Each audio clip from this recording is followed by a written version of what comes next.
Tonight, Donald Trump faces allegations of racism again. His slogan should be, "Make America Hate Again." Trump tells 4 minority congresswomen to go back to the countries they came from. They are all American citizens. It's just not going to quit. It's not going to stop. The slow-moving storm still threatening millions with flooding. We're on the ground in Louisiana.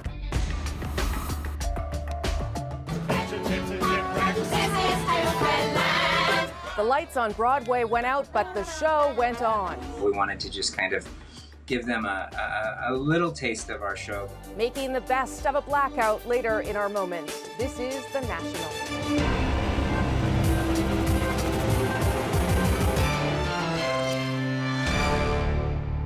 President Trump is refusing to apologize tonight after a Sunday morning Twitter tirade that's being called racist and dangerous. Trump's targets today are notable precisely because of who they are and what they stand for. 4 young female Democrats of color who bitterly oppose him on border control. Katie Simpson explains why they found themselves in Trump's crosshairs. This is the battle, and are they divided, and what does this mean going forward? Donald Trump's favorite TV morning show took a closer look at an internal battle within the Democratic Party. 4 rookie lawmakers, all women of color, all progressives, have riled senior Democrats for calling out racial bias within their own party. It's unknown if the president was watching today, but within less than half an hour, he tweeted his own take. So interesting to see progressive Democrat congresswomen who originally came from countries whose governments are a complete and total catastrophe, viciously telling the people of the United States how our government is to be run. Why don't they go back and help fix the totally broken and crime-infested places from which they came? I haven't seen the tweets, but what you just said to me are racist dog whistles. What you just said to me is vile. All 4 of the lawmakers are American. Alexandria Ocasio-Cortez was born in New York. Rashida Tlaib is from Michigan. Ayanna Pressley is from Illinois. Ilhan Omar is the only one not born in the U.S. She's a former Somali refugee who became an American citizen as a teenager. Hey everyone, it's Rashida. I want you to know that you belong, that this is our country. Democratic House Leader Nancy Pelosi called the tweets xenophobic. But this is not the first time Trump has been accused of racism. You look at both sides. I think there's blame on both sides. He defended neo-Nazis at a deadly rally in Charlottesville, Virginia. He introduced a travel ban based on religion and reportedly used the term shithole countries to describe Haiti and some African nations. Like the other incidents, though, what Trump said today didn't seem to upset his base. This tweet that you're just seeing now is clearly going to get, I think, a lot of discussion. Someone's feeling very comedic today. Trump remains unapologetic, though he's noticed the backlash, tweeting that it's sad so many people are standing up for Democrats that he says speak poorly of the country. Katie Simpson, CBC News, Washington. And all of this comes on a day when issues of American citizenship and status are actually front and center, even though today's planned major raids by U.S. immigration officers turned out to be smaller than expected. ICE, out! Stop the deportation! Protesters expressed anger over plans to enforce deportation orders against at least 2,000 migrants across the country. But despite previous announcements that ICE would mount a huge show of force, in fact, only a small handful of operations seems to have taken place, and really only in a few cities. New Orleans was ready and waiting for the biggest storm since Hurricane Katrina, but luckily Barry didn't deliver the blast that was expected there. We absolutely made it through the storm. Beyond lucky, we were spared. People along the city's famous Bourbon Street seem to take the heavy rainfall in stride. 70 kilometers away, though, the U.S. Coast Guard rescued 4 people stranded by rising waters. Other areas got nearly 40 centimeters of rain, swelling waterways, saturating the ground. And while Barry has been downgraded to a tropical depression, as Jacqueline Hansen tells us, that doesn't make it any easier for the people in its path. Here, rain like this has nowhere to go. The back just fills up like a bathtub, just fills up. Barbara Allen and her son spent the day digging, trying to keep her home dry. It's just not going to quit. It's not going to stop. There is nothing to do, nowhere to go. Heavy rain over Baton Rouge raised concerns of flash flooding. Add to that several tornado warnings. Supposedly there was one sighted right here. But Eric Norman is most concerned about the bayou behind his house. It overflowed in 2016 and flooded his home. He's worried it could happen again. Kind of nervous. I got a handicapped daughter, and I just got to make sure when to get her out.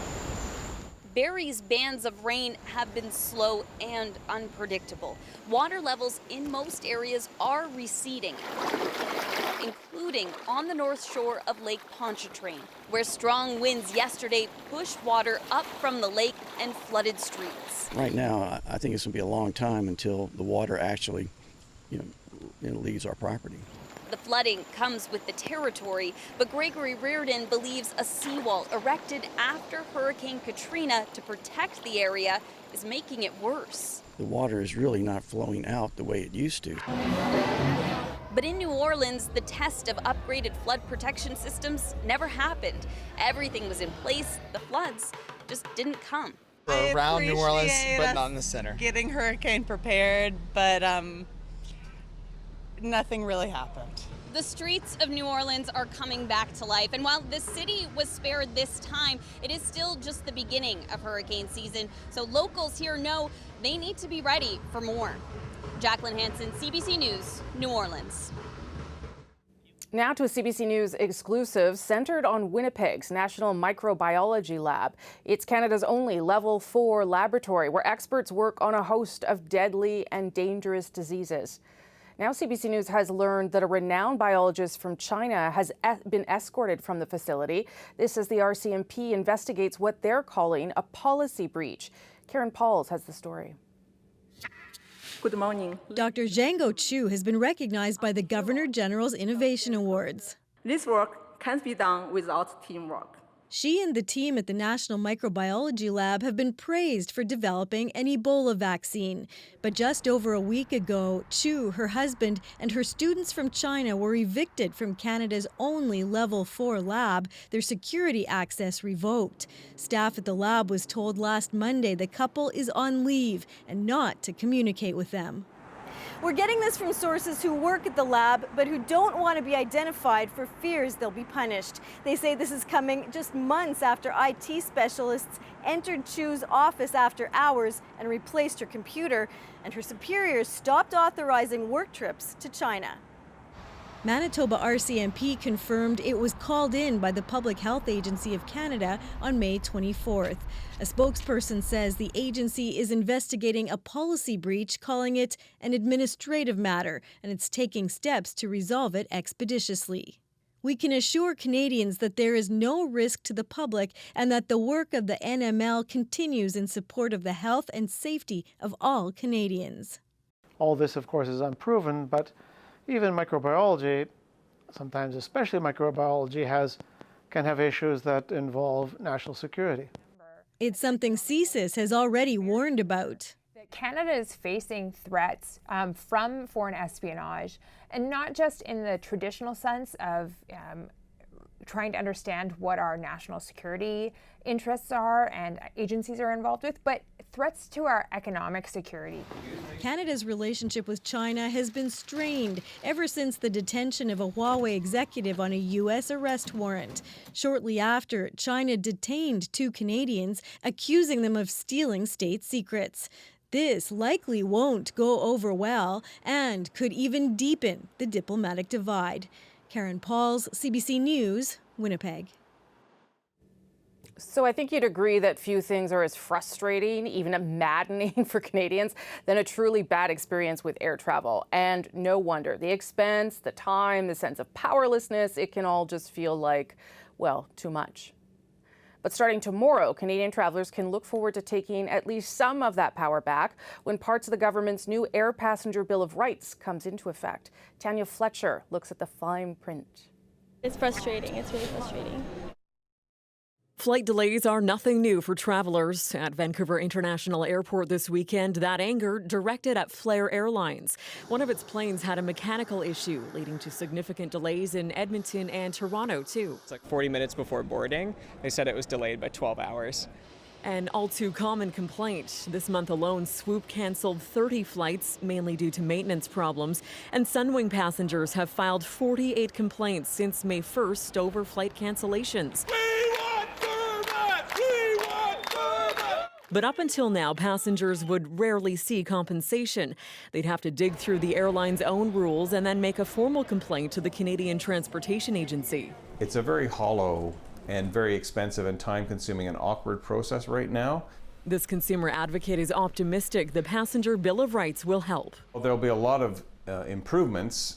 There will be compensation for delays and cancellations. In those cases, up to $1,000 if it's deemed to be within the airline's control. For lost luggage, up to $2,100 in compensation and up to $2,400 if you're bumped from a flight. But one of the most outspoken skeptics in the industry calls the new regulations deceptive. Canadian passengers are being duped by the government. He claims the new policies give too much leeway to airlines, like allowing for tarmac delays of nearly 4 hours and not forcing airlines to compensate for cancellations due to weather. He'd rather see Canada follow Europe's model. In Europe, if you show up at the airport for your flight with your travel documents, with your confirmed booking on time, and for whatever reason you don't get on the plane, you get compensation. He's joined the legal fight challenging these regulations. The International Air Transport Association, which represents airlines, is taking the government to court. And until there's a ruling, Canada's major airlines all say they will comply with the new rules. Tanya Fletcher, CBC News, Vancouver. Here are some of the other stories we are watching here at the National tonight. A major search in Ontario's Algonquin Park has found no sign of two missing 16-year-old girls. They're both from Kitchener, Ontario, and were last seen Thursday on a trail. Police say they're both experienced campers and do have some gear with them, but no cell phones. Keep your eyes on the top of your screen there. This is security camera footage from Winnipeg last night, obtained by CBC News. The video is silent, but you can almost hear the force of that crash. And if you couldn't tell, that was a police car appearing to drive through a stop sign and T-bone a van. Emergency personnel say 4 people were taken to hospital in stable condition. A church service in London, Ontario added a little demonstration to the devotion today. It was a colorful show of support for same-sex marriage. It's such an important statement for us to speak out in this city, so the city knows that this and other Anglican churches are entirely supportive of changing the marriage canon. Some Anglican churches have been performing same-sex marriages for a few years now, but on Friday, the Anglican Church of Canada voted to keep definition of marriage as the union of a man and a woman. As Gelda Yoon found out, that's not sitting well with many parishioners.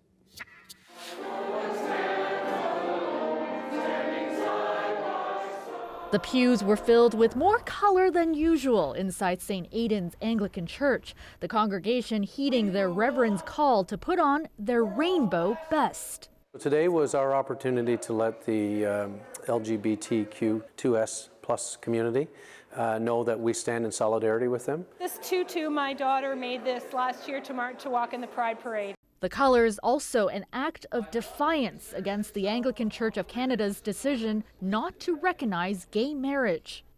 The motion by the Anglican Church almost went the other way. Church members overwhelmingly voted in favor of same-sex marriage, but the bishops narrowly defeated it. It hurts me. I'm saddened by it. When it failed, to hear the wailing and the crying in the room, the pain of the people, particularly the young people who were there, it was heartbreaking. Oh, I was angry. I was disappointed. And I have 8 grandchildren. They want to be married in the church. And they're told, yes, but not you. For Mark and Greg Smith, who have been together almost 13 years, the vote hurt, but they have found comfort in their church community. We received a lot of phone calls, emails, Facebook messages, text messages, and that really envelops us. But they also know for some, that's not enough. I'm sad that if people feel they now have to walk away. We've already heard of people who say, that's it, I'm done. The Anglican Church's General Assembly wraps up on Tuesday. Reverend George hopes there's still a chance the decision can be reversed. If not, the decision will stand until at least the next General Assembly 3 years from now. Kelda Yoon, CBC News, London. In central Quebec today, police pulled a body from Lac des Sables 1 day after a swimmer in his 20s went missing. So far this year, 29 people have died in the province's lakes, rivers, and a pool. Today, people from Montreal's Black community gathered to remember when 12 children were lost in one devastating incident. It happened 65 years ago. But as Simon Nekonechny found out, it could still spur a push for safety today. For Dahlia Walton, the years have not erased the pain of losing her twin sister so young. It was only when I saw her in the casket that I knew. I said to her, wake up, it's time to come home. They were only 8 when she watched Doreen get on a motorboat packed with 15 other kids. What I saw was the boat go out and people on the boat panicked and the boat turned over and a lot of people didn't come back. Today, a community gathered to share their grief and remember how it all happened. Kathy Grant's dad was one of the day camp's counselors. The kids were having a picnic at a beach on the Lake of Two Mountains near Montreal when a man offered them rides on a motorboat. 2 groups went out and came back safely, but on the 3rd trip, the boat ran into engine trouble. A wave hit the vessel, causing kids to panic and jump overboard. 12 drowned.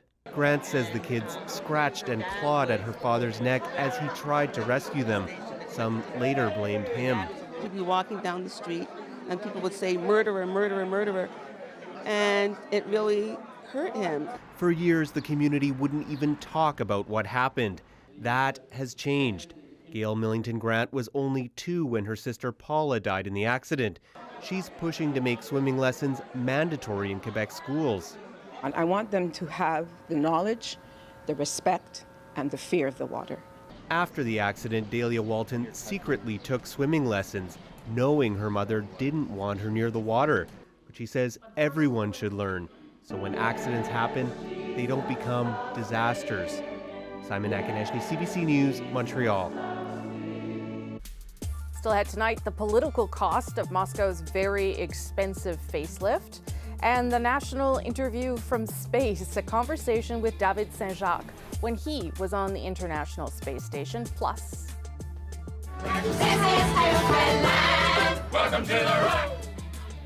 what else would Broadway do when the lights go out? Do I even have to say it? The show must go on. But first, an epic struggle, I'm sure you watched it, between 2 of the tennis world's greatest players at Wimbledon today.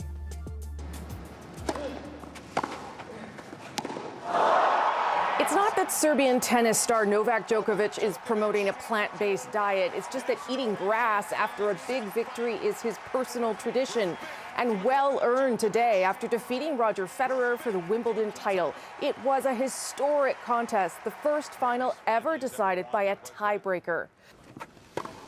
The new rule was only introduced this year to keep championship matches from dragging on, though the 2 men did battle for almost 5 hours, the longest Wimbledon singles final in history. So, not sure it totally worked, but anyway.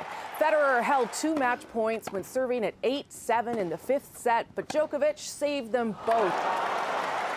Then he broke Federer's serve and went on to win in the 5th set tiebreaker at 12-all when Federer hit the ball high and out.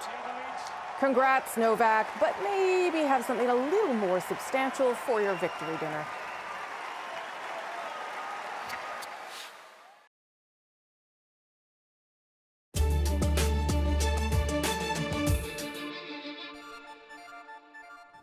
Fort Temiskaming has long been a National Historic Site, and now it's making history again.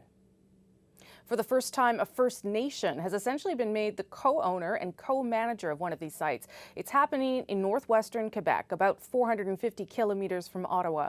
As Olivia Stefanovich tells us, it could be a model for other parks rich with Indigenous history. It's very sacred, especially in these trees here. You could just feel the goodness. History dances on in these ancient woods, where the Algonquin are buried and remembered.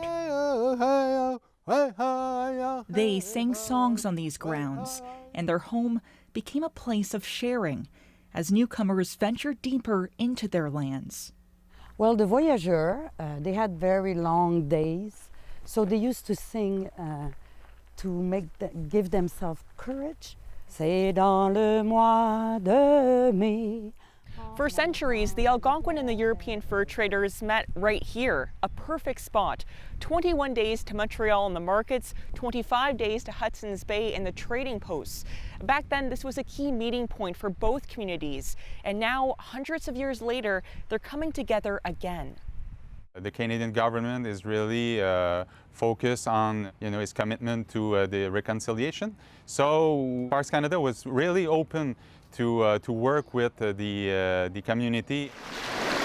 The site the Algonquin call a Bajuan, meaning the strait where the current flows, is now being added to the National Historic Site's official name, as it's reimagined to include more of an Indigenous perspective.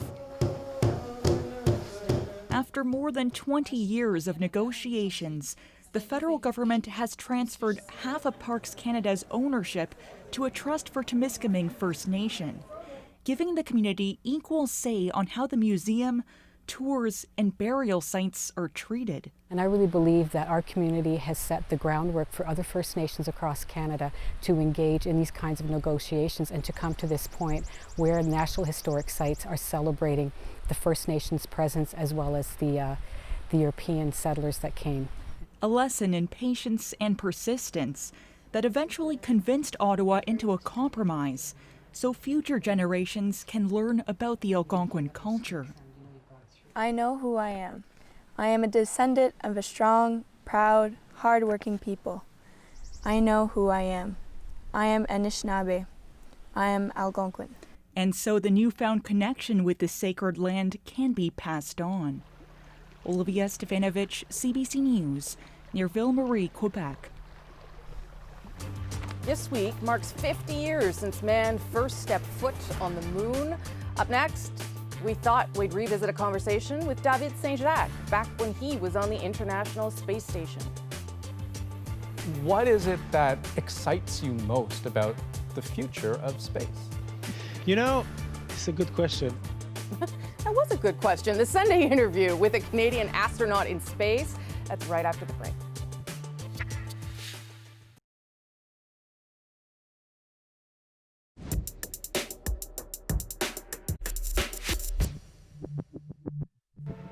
It's one small step for man,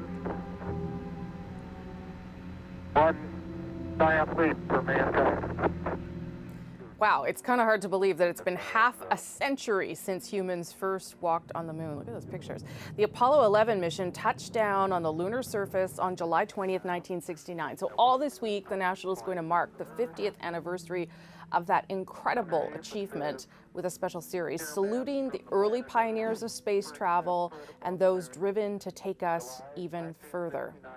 And of course, among those visionaries is Canadian astronaut David Saint-Jacques, now back among the rest of us here in Canada after a record-setting mission on the International Space Station. Tonight, we revisit Andrew's conversation with Saint-Jacques from this past March when he was still hundreds of kilometers above the Earth. In 2008, the Canadian Space Agency put out a call for its next generation of space explorers. There were more than 5,000 candidates. David Saint-Jacques was one of just 2 to make the final cut. I certainly dream of going onto the space station and conducting some experiments there. He spent years in training, but when it was nearing his time to blast off, there were complications. 2, 1. This past October, a Soyuz rocket carrying an American and a Russian malfunctioned on its way to the International Space Station. It caused a dramatic crash landing, and for a time, Russia suspended all future launches, including St. Jacques. But after an investigation, his journey eventually got the go-ahead. He'd actually be the first to launch since the accident. And liftoff. We have liftoff. And in December, with the world watching, it went off without a hitch. He's now been on board the ISS for almost 4 months. Hello, Andrew. I have you loud and clear. We connected via mission control in Houston to check in on his journey.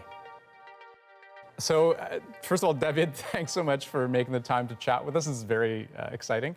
Can I start by asking you how you've adjusted? You know, I mean, to the work and to the routine, but also just something as simple as getting around.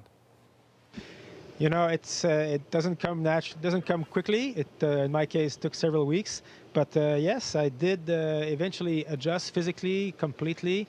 And there's also some mental adjustments, psychological adjustments, sense of disorientation initially, both in time and in space.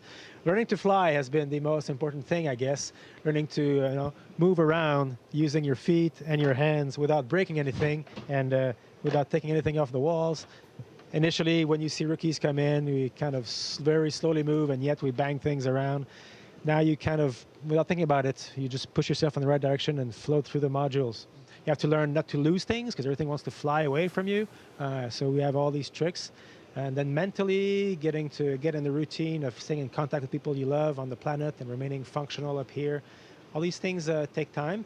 But thankfully, we have this overlapping system where we come on board, and there's always crews that have been here for several months. And they just take us by the hand and hand us over the baton if you want. You make it sound so simple. Could you take a moment, though, to reflect perhaps on the road that brought you to where you, and that's very cool, by the way, the road that brought you to where you are now? I mean, you look around and you think back to being a boy with dreams of being an astronaut to where you are today. Yeah, my road started like everybody as a young boy, you know, these dreams. I think we should never forget that our main resource as a country is in the heads of our children. They hold our future. And so this dream for me has always been like a guiding, a vague, it's been like a star, like the North Star. The North Star, you'll never get there, but it can still be a guide, right? So I always thought space was an inspiration. I might never get there, it doesn't matter. At least it kind of gave me a path, it gave me a direction to follow. It gave me criteria to make decisions in life about what to do with my time on Earth. I was careful to make decisions that make me happy every time. And if you have to move, then you move, and life will lead you where it will. And if every choice was a good choice that made sense at the time, then the end result is the good result. You know, in an interview some time ago, you mentioned that a skill you had to acquire to be an astronaut was how to think like an astronaut. But you said that while you're here on Earth. So now that you've had a few months up in space, I'm wondering if you can explain that a bit for me. How does an astronaut think differently than anyone else? Well, maybe not differently than anyone else, but we think we have an operational mindset, which means that what we do here, you know, you see me here, I'm breathing, it's comfortable, good temperature, the food is decent, we can sleep, but we are one technical problem away from being very uncomfortable, potentially, or worse. And so you're constantly aware that you are living in a life support system and you have to be very careful everything you do. So there is a sense of a kind of a, if you want, respect for all the work that goes around us. And we are supported by thousands of people over dozens of years to make this incredible life support system possible. The entire station is one huge life support system. And we are kind of given the keys to the world's spacecraft. And you gotta be responsible for it. You gotta be very diligent. I mean, but isn't that terrifying in a way? I mean, and I'll give you an example. I mean, a month ago, you know, I understand a toilet leaked on board, you know, something like 10 liters of water spilling out. Oh, we have a space plumber. Yes, the only problem is I can't call a professional plumber if I need help. Oh, you are a professional. Call the ground. You should have your toilet back in about an hour. Here on Earth, we call that a bad afternoon, but to your point, on board the ISS, that's a potentially catastrophic problem. I mean, do you often think about just how fragile, the delicate nature of your mission? You know, it's interesting how the human mind works. I think that notion that you're one problem away from being very uncomfortable, it kind of changed your mindset. But naturally, you want to be at peace. Everybody wants to be peaceful. So we kind of change our set point. So, you know, it's not like I live in constant fear. I'm just very aware of my environment, I guess I would say. That's what it does. It makes you very, very aware, acutely aware of everything. And as we get to know space station better and better, I mean, it's full of cables and machines, we kind of more and more efficiently notice whenever something is out of normal configuration. And that's the best you can do.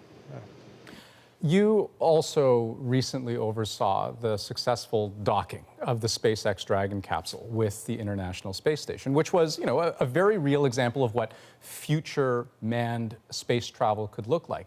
And you were the first one to go inside the capsule. So I'm wondering, as you were doing that, what were you thinking? I was thinking about my procedures because I was doing some things that had never been done before. These procedures, the first time they were executed. Houston Station on 1, no 2, forward hatch open. For me, certainly the first time for me. So I had my operational hat on, if you want, making sure I was doing things the right way. And then, but when I opened the hatch, the first thought that came to my mind was like, oh, wow, this looks different. You know what? I thought, oh, this looks like a business class section of an airplane. But okay, but I also, you know, I think of that and I think of Canada's recent announcement about the Lunar Gateway project, right? Having a space station orbit the moon. What is it that excites you most about the future of space? You know, it's a good question. I mean, I'm very excited about all these prospects of us continuing our inner desire to explore, expand our horizons and understand the world around us. I mean, that's literally what got us out of the caves, through the plains, up the mountains, and then over the valley, on the oceans, in the air. And so there's that aspect. We have to continue to explore because that's in our nature and that's how we progress. You know, I think it will never be the priority of humanity, of course. Priorities will always remain health, education, employment, security, peace, all that. But we have to keep a small fraction of our energy for blue sky dreaming, for the arts, for science, and for exploration, because that is how we grow. That is how we develop our civilization. So what excites me most is not the fact that we are going deeper into space, is looking at my kids, knowing the fact that, yeah, Canada is continuing. Canada is staying at the forefront of innovation, exploration. That's the kind of country that I'm proud to give to my kids. Because, you know, these decisions on space projects, they're always for the next generation. It's decades away. That being said, do you miss home, David? Yeah, every day. But, you know, it's interesting. I was worried that I was going to miss nature, and because we're living in this technical environment. But every day, looking at the Earth from the cupola, poof, it's this, I mean, it's nature at its best. It beats the view you have from any mountaintop, if you want. So you are like in awe of natural beauty whenever you look outside the window to our planet. So that aspect is okay. But of course, I miss the ones I love. I miss my wife, my children, my parents, my brothers, my friends. I miss everybody in Houston who have made it possible to bring me here, people who have trained us, people who are constantly working diligently in mission control. I miss the community of humans, but the connection is still there. We don't feel lonely. I just wish I could hug my kids from time to time, you know, things like that. But we're not here forever. We'll be back, and we'll be back with lots of stories to tell, and it is a great adventure. Well, and humanity will welcome you back. David, what a wonderful opportunity it was to have this chat with you. Thank you so much for taking the time, and we wish you all the best. Thank you, Andrew. Bye, everybody.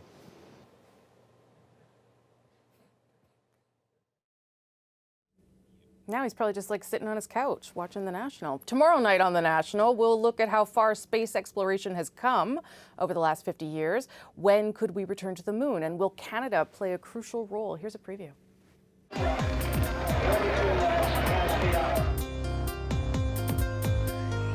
The future is really here.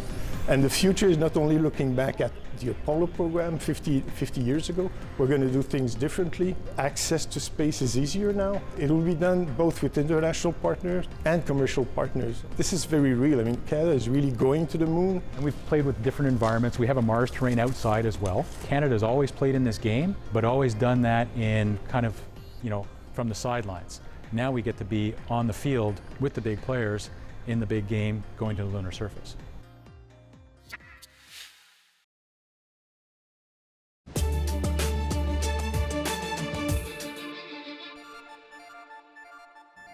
Moscow is a city with a storied past, but recently the Russian capital has been experiencing a shift, especially when it comes to public spaces.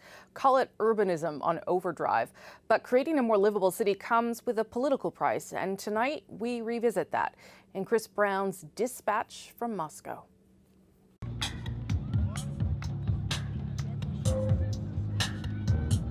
These days, Moscow feels like a city that's found its groove.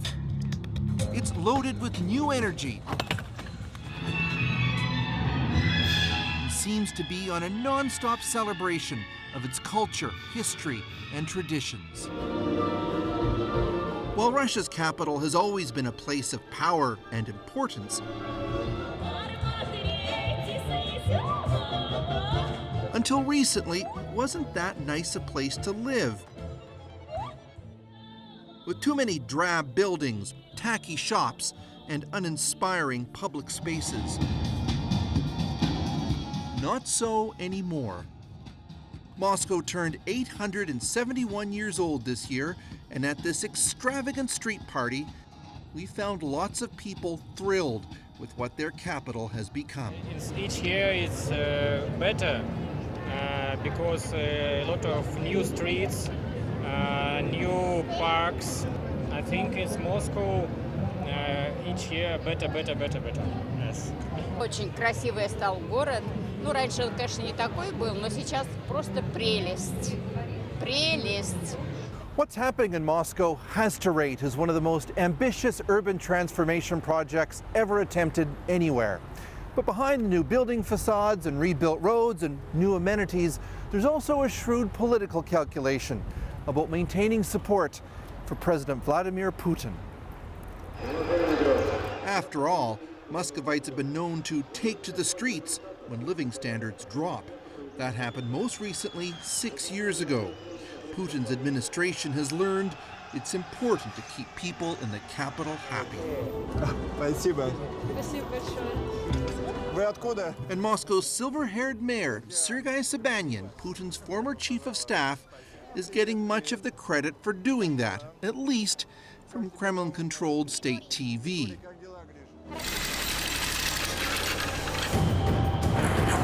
It recently aired an hour-long tribute documentary listing among Sobyanin's accomplishments a program called Maya Ulitsa, or My Street.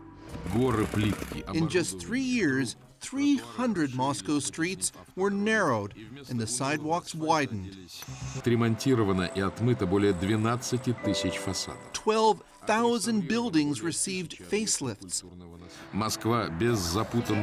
Thousands of kilometers of ugly overhead wires were buried under those crisp, clean new sidewalks that are also punctuated with more than 500,000 new street lamps. The joke here is that dug-up sidewalks have become so ubiquitous, the sidewalk paving stone, or plitka, is the new symbol of Moscow.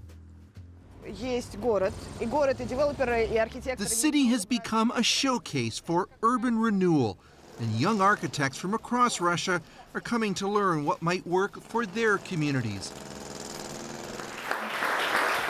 And to get tips from top international architects, including Canadian Michael Geller. If there were Canadians watching this presentation, they would be very surprised, because they do not appreciate that you have so many beautiful, lively streets. Geller has flown in from Vancouver. One day you will all come to Vancouver. At the invitation of the Strelka Design Institute, its consultants have led many of the new projects. Geller is sharing how Vancouver has improved by creating density in quality public spaces. But after 7 visits to Moscow, He seems to be taking as many ideas back home with him as he's giving. Each time I come here, I go back to Vancouver and say, you know, there's lessons we could learn from Moscow. And one of them would be what? To pedestrianize our downtown. We talk about pedestrians being important, but the quality of our sidewalks isn't as good as this. We don't have streets like this. A decade ago, Moscow had just one pedestrian street. Now there are a dozen. This is a downtown area called Kuznetsky Most. Street cafes are everywhere. Push scooters and electric ones have replaced vehicles. And when you do need a car, Geller says ride sharing is ubiquitous. I use Uber to get around. If anybody in the BC government is watching this, Chris, please encourage them to bring in Uber. The cost of this transformation is unlike anything ever attempted in any city in Europe or North America. $3 billion US to be spent by 2020 just on Moscow. To put that in perspective, that's a third of Russia's entire municipal budget directed at the capital. Only in a country where power is so centralized in the Kremlin could that ever happen.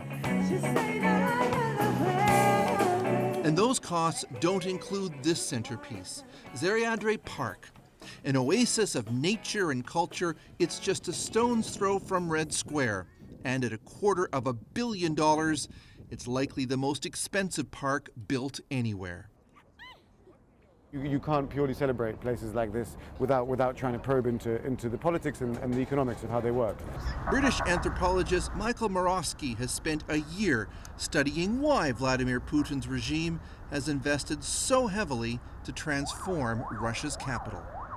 With this single gesture of Putin's, the golden land next to the Kremlin was given back to the city and its inhabitants. So it's this extremely kind of grandiose gesture of gifting which ties the park inherently to politics.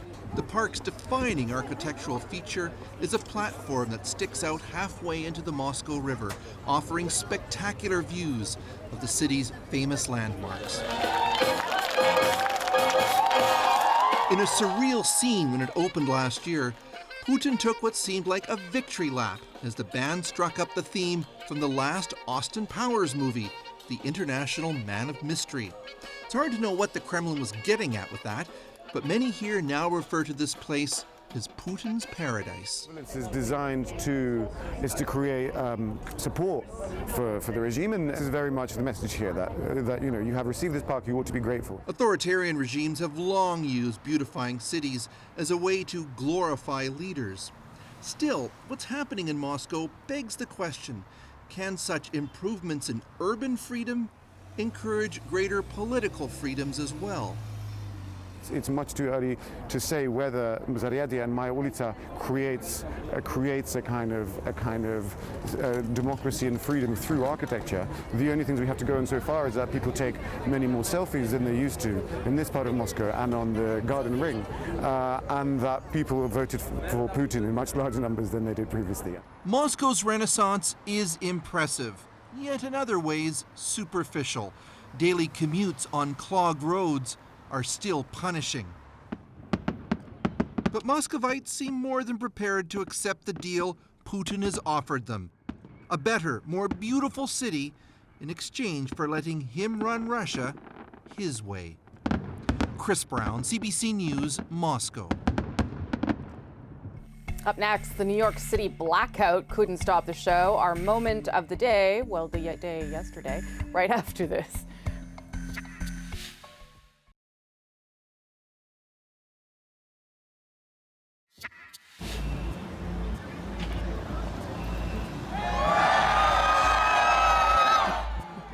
That made me so happy watching that. The moment the lights came back on in New York City last night, clearly rejoicing.